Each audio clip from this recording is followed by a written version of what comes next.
The elections, the country has had the most peaceful and decisive elections since 1996. The electorate largely heeded our advice to vote and then go home. This has been the most peaceful elections Uganda has ever had since 1996. General Muhoozi has come out and confirmed to the Ugandan. Mujukile bulungi navayo nembagamba ntino ebyadala eno elections elections zibadde very peaceful, but it is going to be one of the longest and disturbing terms to General Museveni and his son Muhoozi Kainerugaba. Nkugamba lunotalo lwamanyi nnyo byenkuletedde mu maaso njagala obeere very cautious and keen bino byenkuletedde biri very vital naye nga tetunagendayo nyongera okujjukiza nga buli nkola yaffe vidiyo eno sooka gimpeleka like umaze subscribing wegate ku mukutu gwaffe guno olunaku nga bwe nabagambye omukulu General Muhoozi Kainerugaba kirabika ebyaddala batya His Excellency Robert Kyagulanyi batya njagala osooka owuliza eno speech tumale tweyongereyo wano wenyini ogenda okutiira ddala nti bano basajja forgery after forgery tumale tweyongere sokolabe. The elections, the country has had the most peaceful and decisive elections since 1996. The electorate largely heeded our advice to vote and then go home without causing any trouble. Due to incitement to violence by some opposition actors, there were criminal gangs who tried to stir up trouble in some parts of Kampala, in Butambala, Mukono, Zimbabwe, Jinja, and Luero after the elections on the 15th of January. The security forces dealt with the troublemakers promptly, arresting and charging scores of suspects in the courts of law. Many were remanded and are awaiting trial by the courts. Your Excellency and distinguished guests, I therefore pay tribute and thank all the members of the security forces for the job well done. They were able to maintain peace and security throughout the country during this election period and prior to that during the festive season.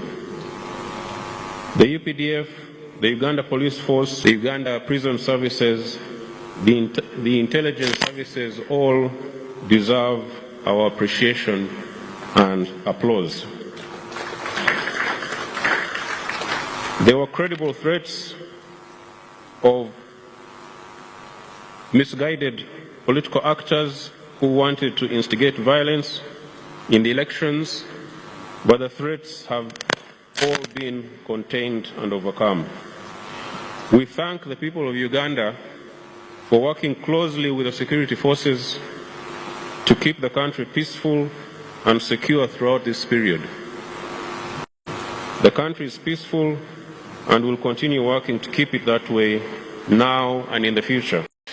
Navayo Nembagamba, this has been the most peaceful elections Uganda has ever had, Nimloza and Timbalimba, but it is going to be one of the longest terms for President Museveni. Ogenda kumbuza bitegeza ki nkugambe bana Uganda ate bakyali basiru. Njagala osooka owulirize ono omusumba nga akulira ebimu ku bitongole eby'amaanyi wano mu Africa. Tumale tweyongereyo. People power, our power. People power, our power. People's power.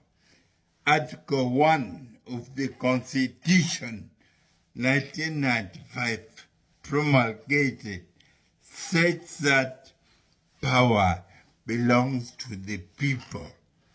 Nowadays, power belongs to Museveni and family. Third, a reason why Museveni must go now or never. If you don't take out Museveni now, you saw the vote is stolen. Some of us are learning to speak because I was beaten badly. But by the way, when these people beat you, you die. You saw Segrinya. Many times he was in jail. I'm worried for Dr. Besige. If Bobi Wine did not run, imagine it's a crime to compete against Museveni. Now Mwanga Kivumbi, I saw yesterday on news, he went to court, is accused, the VP, Buganda, accused of terrorism. Yet they went to his home and shot 10 people dead. His polling agents and some relatives. Imagine, people like Eddie Mutwe Muhoozi posted, I'm torturing him. He shaved his hair and naked and was teaching him Funyang Kole. Ugandans, we are finished. Everybody suffering.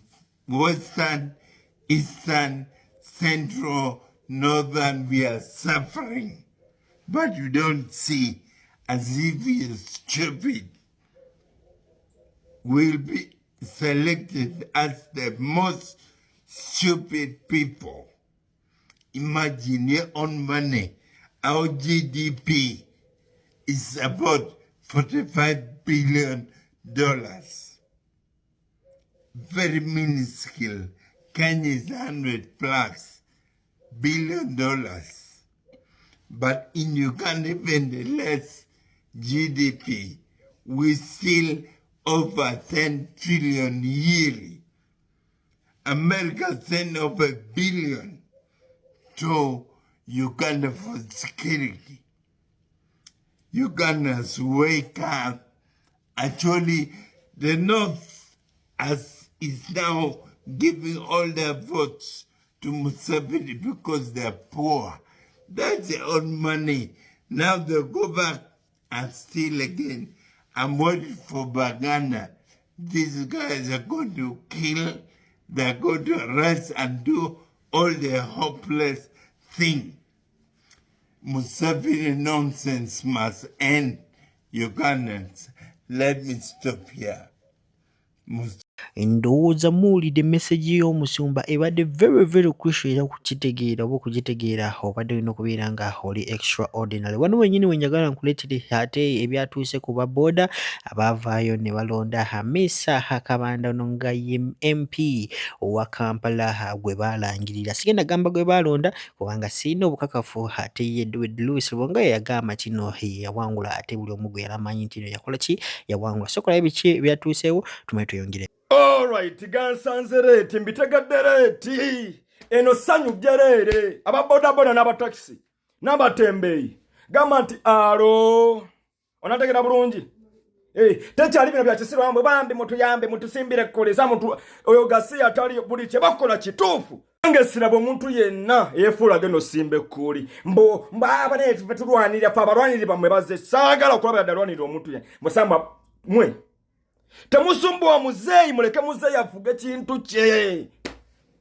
fe tuli comfortable kyagonya muvuzi wa bodaboda wa Uganda aliwo aliwo ennyo tumuleke abonebone fe tebitukola tebitukwatako nemmala ndabasibambo MPB cyane kasala bise mbu asimbe kule mumuleke abaana baffe biki bana enyongera bajjukiza temuko tuna abatunda kasoli tuna abayochalu tuna abakola bi tuna abamakani tuna fawasika chapa tuna temutaliza andi gule nafo imwe bakimasa nnaku mukimasa mpalo oli abalaloza tebimukwatako teri agenda kubeera muzira mu lyato libbira amazzi gajja tuka mu katebe mwotudde kubanga endalo likola ki amagezi agenda kujja lwampaka nabagamba kyensanya bakira kabina aka ali mu driving seat agenda ba kabina kamu nga namwe pasenja muri kabina kamu eno basi nene teri kubikula ndabirwamu neja teri yadde okuyimira oggula obunyama ku kkubo gagenda kujja ku mpaka practically twabagamba mufunyemu akalembekereza lwaki nti balina obudde bungi mu kuwanisa Kyagulanyi ke kalembekeza ke mulina nga abataxi nga ababoda nga abatembe nga abasisi ba chapati nga mwe bannayuganda tugenda kwesiba bbiri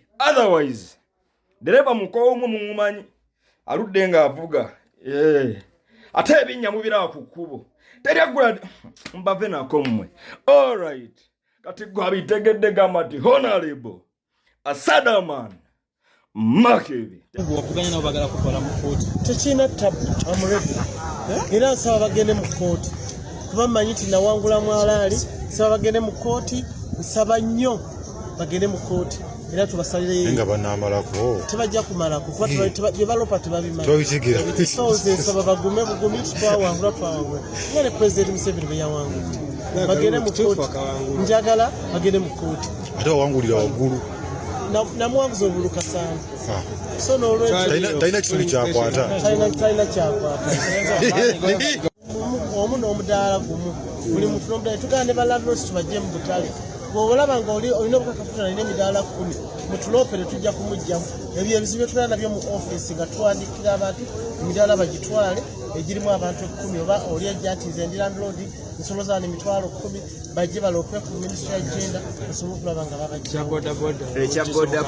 Boda olwaliro mbadde ku migetteko omujjuzo gw'omu Kampala naye nga n'atende bodaboda zitaddeko ne taxi ezibeera wabweru sejje ezabeera gazete eza bodaboda naye ate ngenda kuyinga kati leero ndeesa abatembeeyi naye wiiki ejja ngenda kujjalo n'ababodaboda nabo nga mbawadde ekiragiro ekyamaanyi basobole okuba nga batereza bodaboda zaabwe ziri mu Kampala batereze bodaboda stages n'abataxi ngenda kujja nabulu nga batereze stages zaabwe z'emmotoka bano balubyanza tubagobe ku maka. N'ekigambo ky'empisa za bodaboda kuvuma abantu ku kkubo.